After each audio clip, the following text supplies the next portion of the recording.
네, 조금 늦게 시작했지만 또 말씀을 또 신중하게 나누겠습니다. 2021년 11월 7일 오늘은 요한 1서 2장 말씀 함께 나눌 텐데요. 2장 말씀 시작은 제가 요인물에도 적어놨지만 첫 번째 단락이 1장 한 6절까지 진행되는 게 의로우신 예수 그리스도라는 단락이에요. 먼저 보시면 나의 자녀들아 이걸 많이 써요. 2장에서 보시면요 전체적으로 뭐 자녀들아, 아이들아, 사랑하는 자들아, 형제들아 뭐 이런 표현들을 많이 써서 호칭을 많이 부릅니다. 그 호칭을 많이 부르는 이유가 뭐냐면은 그런 의미가 있어요.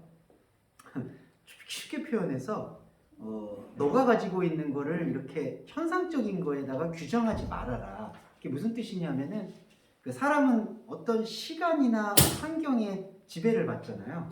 네. 아 이거 좀 끈끈하네. 네.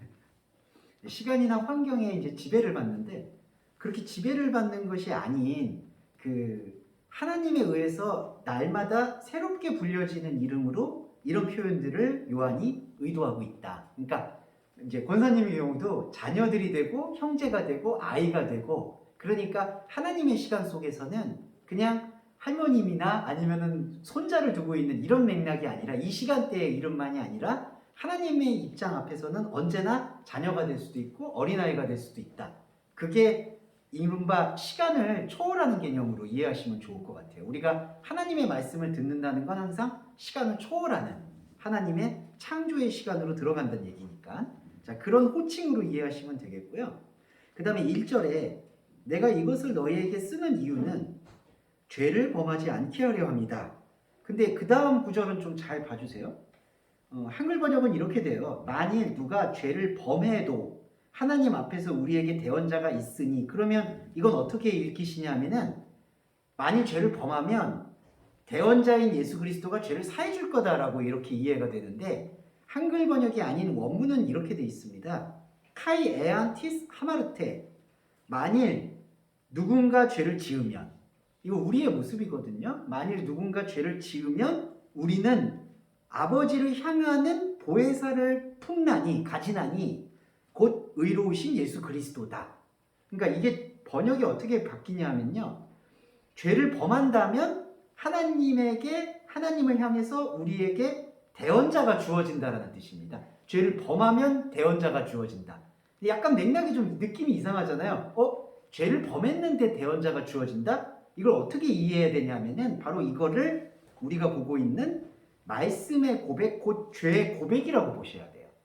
이걸 이해해 주시면 좋은데, 자, 보시면, 자, 1절의 첫 번째 문장은 죄를 범하지 않게 하려 합니다. 이게 첫 번째 목적이에요. 자, 죄를 범하지 않게 한다는 개념이 뭐냐 하면 성경에서 하나님을 모르는 상태에서 아는 상태로 변하는 게 죄를 범하지 않는 거거든요. 이게 1차 목적인데, 그러면 하나님을 모르는 상태에서 하나님을 아는 상태로 변하려면은 어떤 고백이 필요하냐면은 죄의 고백이 필요한 거예요. 그때 죄의 고백이 뭐냐 하면 내 안에 하나님이 없구나 혹은 하나님과 나는 다르구나. 그게 여기 두 번째 문장입니다. 누가 죄를 범하면 네. 그러니까 이게 우리가 가지고 있는 우리라고 얘기해서 죄송하지만 인간이 가지고 있는 기본적인 죄에 대한 생각에 오해가 좀 깊기 때문에 이게 이해가 조금 어려울 수가 있어요. 근데 죄를 범했는데 어떻게 대언자가 들어오지? 이렇게 생각하실 수 있는데 두 번째 문장에서 죄를 범했다라는 개념은 진짜 자범죄를 지었다는 얘기가 아니라 내가 하나님과 다른 존재임을 고백을 한다라는 거예요. 죄를 범한다는 게. 이게 로마서에서 죄가 더한 곳에 은혜가 넘쳤다라는 의미와 같이 보시면 됩니다. 이해되시죠? 그러니까 진짜 죄에서 벗어나려면 진짜 하나님을 모르는 것에서 벗어나려면 죄를 알아야 되고 죄를 고백할 수 있어야 돼요. 이게 자범죄를 고백하는 게 아니라 내 안에 하나님을 알만한 것이 없다라는 사실을 고백하게 돼요. 그 고백으로 인해서 우리는 무엇이 주어지냐면은 바로 파라클레토스, 대언자가 주어진다는 겁니다. 그러니까 저희의 예배에서 집중하실 게 딱 한 가지인 거죠. 진짜 죄를 범하지 않기 위해서, 진짜 하나님을 모르는 상태를 벗어나기 위해서 죄를 범한다. 이 한글 단어가 좀 애매해서 오해가 되는데 진짜 죄를 범하지 않기 위해서 죄를 고백한다. 예, 이렇게 이해해 주시면 될 것 같아요. 두 번째 문장이. 네. 자, 그래서 2절이 이겁니다. 그는 이 의로우신 예수 그리스도는 우리의 죄를 위한 화목제물이다. 네. 자, 힐라스모스가 화목제물인데, 자, 이것도 좀 잘 아시겠지만 다시 한번 정리를 드리면 싶은데, 화목제물이라는 게 뭐냐면요. 이게 이렇게 대신 제물을 바치는 행동으로 생각을 안 하셨으면 좋겠어요. 이게 무슨 뜻이냐면, 내가 죄가 있는데 예수 그리스도가 이 죄를 대신해서 화목제물이 되어주셨다. 이 개념이 아니라 내가 죄가 아닌 것을 소유하고 있는데, 그러니까 하나님을 모르는 상태를 고백하지 않고 자기 우상을 섬기고 있어요. 이거는 죄를 모르는 상태예요. 이 죄를 모르는 상태에 대해서 2절에 의로우신 예수 그리스도가 화목제물이 되셔서 이 우리가 모르고 있는 하나님을 모르고 있는 상태에 대해서 알려주는 개념이 화목제물의 개념이다. 그러니까 이게 어떤 차이가 있냐 한 번만 더 말씀드리면, 우리가 죄가 많다, 자범죄가 많다는 걸 하나님께서 인정을 하셔서 아들을 보내셔서 피를 흘려서 내 자범죄를 사해 주셨다는 게 본질이 아니라, 아예 하나님을 모르는 상태인데 자기가 우상을 섬겨요. 그러니까 자기 소관대로 자기 멋대로 하나님을 섬겨요. 그리고 죄가 죄인이라 그래요. 그러니까 이거예요. 자기가 진짜 하나님하고 상관이 없는데 자기가 만든 하나님이 생겨요. 그럼 그 하나님을 가지고는 뭐가 나오냐면 복음이 아니라 율법이 나옵니다. 그래서 자기가 만든 하나님에 의해서 자범죄가 자꾸 나오는 거예요. 네, 그러니까 내가 내 우상 하나님한테 죄를 지었네? 이 죄사함을 받아야지. 그러니까 구약의 잘못된 제사는 진짜 하나님과 만나는 게 아니라 자기가 만들어낸 하나님을 율법으로 만들어서 하나님한테 잘하면 복을 받고 못하면 저주를 받는 식으로 계속 이렇게 돌려막기를 했던 거예요. 카드용어로 말하면은. 계속 내가 죄 지었네? 하나님한테 죄 사해야지. 근데 여기서 말하는 하나님은 우상 하나님이 되는 거죠. 그러면 화목제물은 뭐냐 하면은 이걸 알려주시는 거예요. 우리가 모르는 하나님이 말씀으로 오셔서 야, 너가 섬기고 있는 게 이게 우상이야 라고 말씀으로 풀어주시고 알려주시는 게 십자가 곧 화목제물이라는 겁니다. 네, 요게 이제 십자가에 대한 정확한 이해가 될 것 같아요. 그래서 2절에 그는 우리 죄를 위한 화목제물이다. 이때 우리 죄는 하나님을 모르는 것, 하나님을 알지 못하는 것, 혹은 다른 하나님을 섬기고 있는 것을 알려주고 일깨워주는 역할이 바로 화목제물이다. 이렇게 이해하시면 되겠고요. 이거는 우리를 위할 뿐 아니라 온 세상의 죄를 위하십니다. 자, 이게 뭘까요? 이거와 상관관계를 말씀드릴게요. 세상과 죄인데요. 2절에서 말하는 죄, 지금 마지막에 언급된 이 단어 죄는 뭐냐면 하나님을 모르는 상태를 뜻해요. 이때 죄. 근데 세상은요, 이 세상이라는 코스모스라는 뜻이 뭐냐면 가장 좋은 거를 만들어내는 욕망이 있어요. 그때 가장 좋은 게 뭐냐면 사람이 가장 안정적으로 느끼는 거. 이게 코스모스란 뜻이에요. 아시겠지만 코스모스란 뜻에서 코스메틱, 그 화장품 회사가 아시겠지만 뭐 아모레 퍼시픽 아니면 뭐 태평양 코스메틱 이런 말 하잖아요. 그게 우리 얼굴에, 여성분들이나 남성분들 얼굴에 가장 큰 조화, 가장 아름답게 만든다 이 뜻이에요. 세상이.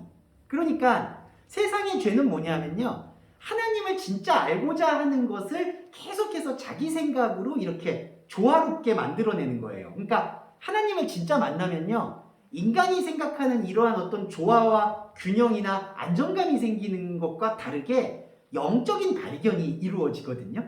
이제 어저께 아시겠지만 이 영적인 발견에 대해서 나를 찾아가는 거라고 말씀을 드렸듯이 영적인 걸 찾아야 되는 게 우리 그리스도인의 의무예요. 그리고 더 나아가서 사람의 의무예요. 사람이 태어나서 하는 일은 영적인 자아를 찾아야 돼요. 그런데 세상은 영적인 자아를 찾는 데는 관심이 없고 가장 고함직하고 예쁘고 조화롭고 안정적인 거를 하나님의 축복이다라고 얘기를 한다는 거죠. 그게 바로 세상의 죄예요. 네. 그러니까 여기서 세상의 죄를 얘기할 때는 우리가 두 가지를 생각해야 돼요. 항상.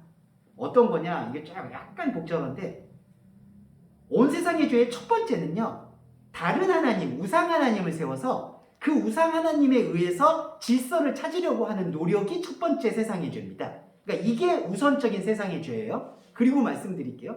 우상의 하나님을 세웠고 거기서 율법을 통해서 철저하게 조화롭게 살려고 하잖아요. 그런데 이게 이렇게 살지를 못해요. 구조적으로. 왜냐하면 사람마다 욕망이 다르기 때문에 이렇게 조화로울 수가 없어요. 그러면 여러분 어떻게 되죠? 여기서 다툼과 분쟁과 전쟁과 다툼이 일어나요. 그리고 막 양심의 부도덕과 타락과 음색과 색욕과 이런 것들이 또 일어나요. 그러면 이게 어떻게 되죠? 이게 두 번째 죄가 되는 거예요. 세상의 죄.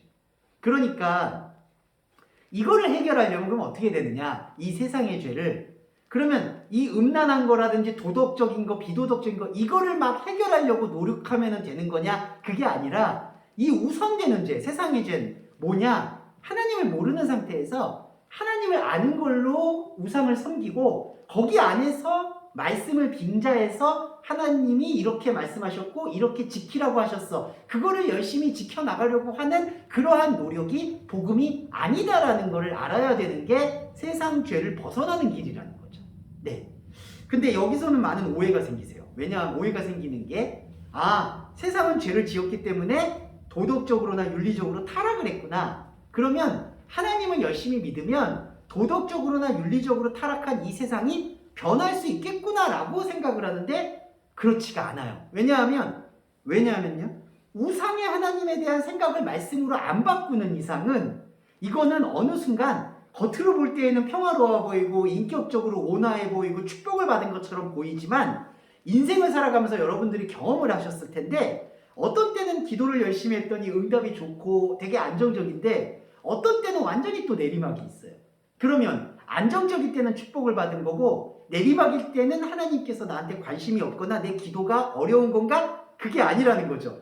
안정적일 때나 위기일 때나 모두 우상의 하나님에게 저당 잡힌 상태였다는 것을 우리는 끊임없이 말씀으로 고백해야 된다. 그것만이 사실은 세상의 죄에서 벗어나는 화목제물 그리스도를 정확히 이해하는 방법이다라고 저는 단언할 수 있을 것 같아요. 네, 그러니까 이게 해결이 돼야 돼요. 그래야지 저와 여러분이 살고 있는 세상에서 합리적으로 선택을 할 수 있는 거죠. 내가 누군가에게 잘못을 했다면 그냥 사과할 수 있는 용기도 있고 또 누군가 나한테 잘못했다면 그냥 당당하게 너 사과해라 요구할 수도 있고 그 사람이 말이 안 통하면 그냥 끊을 수도 있고 근데 이게 제대로 못 되는 이유가 잘 아시겠지만 그리스도인이라면 어떻게 그렇게 하냐.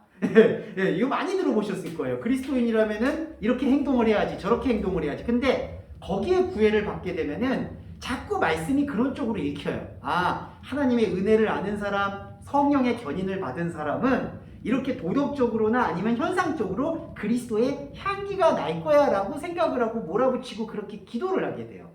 그게 문제냐? 문제입니다. 왜냐하면 그렇게 기도를 해가지고 일시의 유익은 있을 수가 있거든요. 그러니까 여러분과 저도 항상 그런 걸 만약에 다짐을 하게 되면 의도적으로 노력은 하잖아요.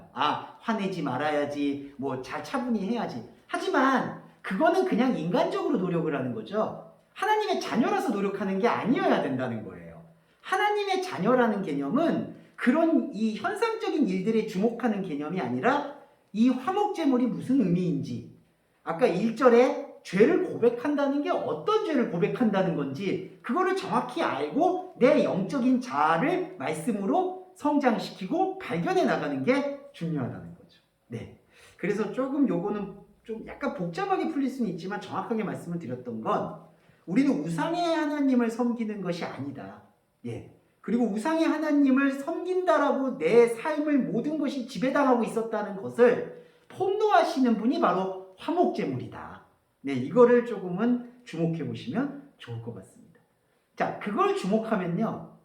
3절과 4절이 이해가 될 수 있다고 저는 보는데 우리가 그의 계명을 지키면 4절에서도 그를 아노라 하고 그의 계명을 지키지 않는 자는 거짓말한다. 이렇게 계명을 지킨다라는 내용이 나옵니다. 이거는 다 아시는 얘기지만 하나씩 더 확인을 하시는 게 이게 말씀을 짚는 거니까 계속 짚고 넘어갈게요. 계명을 지킨다라고 얘기하면 일단 지킨다는 거는 뭔가를 규칙적으로 지켜낸다는 걸로 이해가 되시잖아요. 그런데 원래 이 단어의 뜻은 테레오라는 헬라어는 자세히 바라본다는 뜻이 있습니다. 그러니까 이게 파수꾼이라는 뜻이거든요.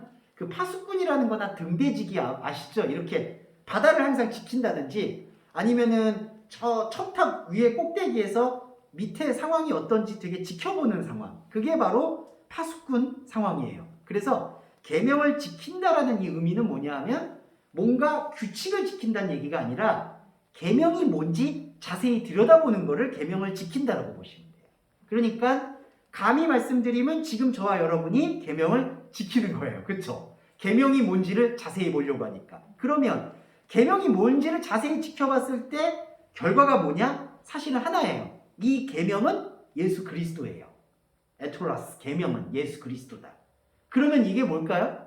계명을 자세히 바라보니까 예수 그리스도가 들어왔어요. 예수 그리스도가 들어오면 그 다음에 뭐가 들어오냐면요. 내가 예수 그리스도 앞에서 나를 잘 보일 필요도 없고 내가 무엇을 하는 것으로 예수 그리스도와 사랑하는 관계가 되는 게 아니다라는 걸 고백하게 되는 거예요. 그러니까 이게 이제 사랑하는 남녀가 될 수도 있고요. 부모님과 자식 간의 관계일 수도 있는데 만약에 진짜 인자하신 아버지가 하나님이라고 본다면 하나님이 내 안에 있으면 우리가 가지고 있는 만약에 율법 생각이라고 그러면은 아버지를 보고 그냥 가만히 있지는 않겠죠. 이게 무슨 뜻이냐? 아버지가 나한테 뭘 시킬 거야. 아버지가 나한테 요구하는 게 뭐가 있을 거야. 이게 인간의 생각이거든요. 그런데 하나님은 그게 아니라 그냥 하나님이 말씀하시는 영적인 자리, 곧 에덴에서, 동산에서 당신과 그냥 말씀으로 함께 있는 것 자체를 계명이라고 말씀하셨던 거예요. 그러니까 나는 너와 함께 있는 여호와다라는 게 구약의 말씀인데 그것 이상도 이하도 없다라는 거를 자세하게 이해하는 게 계명을 지키는 거라는 거죠. 그러면 율법을 이루어요, 이게. 아시겠지만 예수님이 하나님을 사랑하고 이웃을 내 몸과 같이 사랑한다면 계명을 다 이루었다. 이렇게 표현을 합니다. 실제로 이룬 거예요, 여러분. 그러니까 저와 여러분이 계명의 실체가 예수 그리스도고 이 예수 그리스도를 보내신 아버지에게 내가 가지고 있는 육과 혼의 생각을 가져가서 하나님께 영광 돌리는 게 아무것도 없다. 그거를 이해하고 인정하고 그냥 하나님과 가만히 있는 거예요. 말씀으로. 이게 말씀 안에 거하는 거거든요. 요한복음에서 너희가 내 말에 거하고 내 말이 너희 안에 거하면 이거예요. 이게 바로 중요한 거예요. 그래서 우리 이 상태에서는 일이 없어져요. 그러니까 계명이 명령으로 듣고 명령을 지켜야지 이게 없어지고 그냥 계명이 예수 그리스도고 예수 그리스도는 사랑이시야. 이런 거를 그냥 이해하고 바라보는 게 계명을 지키게 되는 겁니다. 그런데 그 계명을 지속하지 아니하고 영적인 생명은 주목하지 않고 또 자기가 습관이나 관성처럼 우상의 하나님과 함께 맺었던 그런 습관들이 있거든요. 거기로 따라가면서 그게 계명을 지킨다라고 말하는 게 4절에 말하는 거짓말하는 자라는 거예요. 네. 그러니까 이게 죄송한데 엄청난 차이가 생기는 게 이 요한일서를 잘못 읽게 되면 이렇게 이해를 해요. 설교를 하게 될 때. 계명을 들었는데도 그 계명을 삶에서 실천하지 아니하는 사람은 거짓말하는 거다. 제가 제일 많이 듣는 말이죠. 그러니까 설교는 열심히 했지만 그 설교를 가지고 삶에 적용을 안 한다. 그러면 당신은 거짓말쟁이입니다. 라고 되는 거예요. 근데 전혀 반대로 보셔야 돼요. 오히려 계명을 들으면은 그 계명을 가지고 적용할 생각을 일단 분리하고 그냥 아버지 하나님과 이 사랑의 영역 안에서 함께 있구나. 그리고 앞으로도 우리 육신의 숨을 다할 때까지 이 말씀과 함께 호흡하는 거구나. 그거를 그대로 이해하고 말씀 안에 거하는 게 진짜 진리를 회복한 사람이라는 거죠. 네. 그래서 여기 5절에서 누구든지 그의 말씀을 지키는 사람은 하나님의 사랑이 그 안에서 온전하게 되었다. 이 온전하다라는 단어가요. 이 테텔로마인데 예, 테텔레이타인데 여기 텔로스예요. 끝났다. 이 온전하다는 뜻이 끝났다라는 의미가 원문의 그 유래어인데요. 그러면 5절에 하나님의 사랑이 그 안에서 끝났으니 이렇게 되는 거예요. 이 의도가 뭐냐면은 완전하게 되었다, 끝났다. 이게 사람의 생각으로 이게 다 완성이 됐다 이 뜻이 아니라 하나님의 사랑을 우리가 진짜 알게 되었다는 뜻입니다. 근데 왜 하나님의 사랑을 진짜 안 거를 왜 끝났다라고 표현을 할까요? 바로 인간의 행위가 끝났다라는 거를 여기서 고백하고 있어요. 그러니까 하나님의 사랑이 참으로 그 안에서 온전하게 된 게 우리가 생각하는 하나님과 내가 관계가 있고 사랑이 채워졌고 그게 완성되어 있는 그런 개념이 아니라 우리가 생각하고 있었던 사랑, 그러니까 율법적 사랑이죠. 뭔가를 들었으면 실천하고 행해야 되는 그 사랑이 끊어지는 게 바로 온전하게 되는 거예요. 그러니까 비로소 우리가 그의 안에 있는 줄을 깨닫게 되기 위해서는 정말 우리가 영적인 자리에서 하나님의 말씀을 진리로 추구할 수 있는 존재가 된다는 것은 이 흐름을 이해하게 될 때 우리 안에 우리의 홀적인 자아가 인식하든지 생각하든지 느끼든지 그것과 상관없이 이 말씀이 나를 주장할 수 있다는 거죠. 자, 요것만 말씀드리고 잠깐 또 쉬었다 할게요. 우리가 그의 안에 있는 줄 안다. 이게 되게 중요하거든요. 말씀이 내 안에 거한다는 거는 우리한테 어떻게 증명이 되는 겁니까? 이걸 되게 주장하시는 분들이 많고 그거를 추구하는 걸 신앙생활이라고 해요. 그러니까 말씀이 내 안에 거한다는 거는 어떻게 증명돼야 됩니까? 그러다 보니까 여러분 오해가 생기는 게 자꾸 그리스도의 열매를 떠올리게 되는 거예요. 아, 말씀이 그 안에 거하는 사람은 많이 들어보셨을 거예요. 말씀이 집사님 안에 거한다면 그 열매가 나오는 걸 보고 그 사람의 말씀 거함을 판단하는 겁니다. 근데 이게 잘못된 거죠. 왜냐하면 열매가 아니라 온전하게 되었다는 거는 하나님 앞에서 내가 드릴 수 있는 열매가 없다는 걸 고백되는 거예요. 그게 아까 1절의 죄 고백인 거예요. 만일 누군가 죄를 고백하면 하나님 앞에서 의로우신 예수 그리스도인 대언자를 가진다. 말씀을 가진다. 말씀을 품는다. 이렇게 볼 수 있죠. 그러니까 그리스도인이 하나님이 내 안에 거한다는 것을 증명하는 유일한 길은요, 인간적인 고백이나 인간의 성품이나 생활을 통해 나타나는 열매가 아니라 하나님의 말씀이 말씀 스스로 나를 주관하고 있다는 것을 그냥 인정하고 바라보는 것 자체, 그 이상도 이하도 아니라는 것을 말씀으로 주장하는 것. 그러니까 지금의 저와 여러분이 드리고 있는 이 영적 예배 자체가 우리가 말씀 안에 있다는 것을 증명해 준다는 거죠. 그러니까 이거예요. 다른 거로 증명할 방법들을 우리가 내려놓고 포기할 필요가 있다는 거예요. 아, 그리스도인이라면 삶에서 이렇게 나와야지. 이거를 내려놓고 솔직히 인간의 연약함, 유약함. 그런데 또 이런 게 있습니다. 자, 이것도 말씀드릴게요. 인간은 그런 그리스도인은 특히 연약하고 유약하다라는 거를 항상 죄인으로 연결을 해요. 아, 내가 죄인이니까 유약하고 약합니다. 하나님 저를 도와주세요. 근데 그런 기도를 잠시 내려놓으실 필요가 있어요.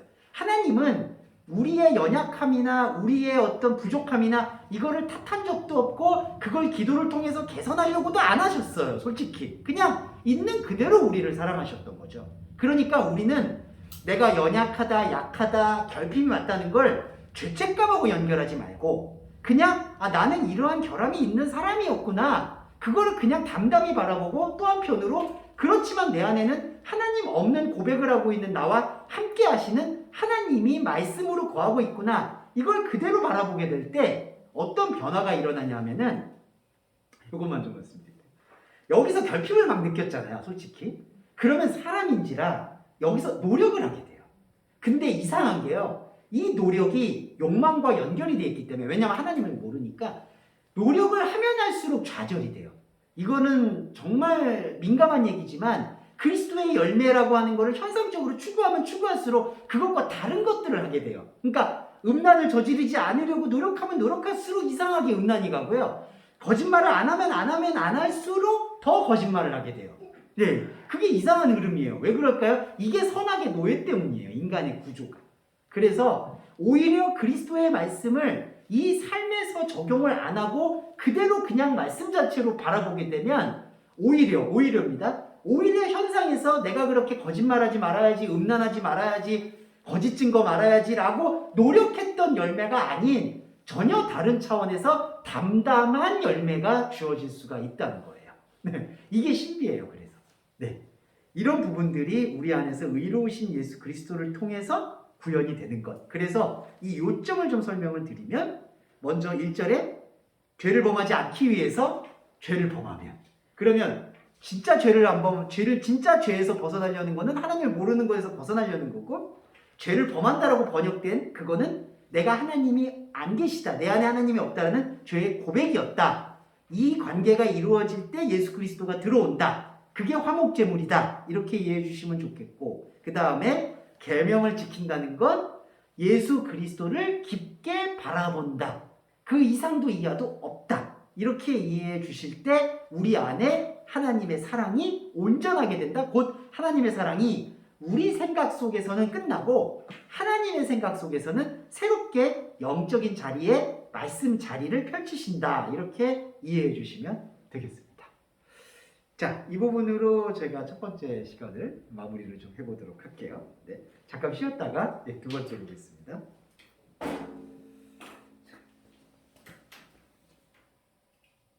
요거를 여기 일시정지를 하면 되나요? 목사 이거 일시정지 할까요? 정지하고 다시. 이거 재밌을 거야. 그렇죠.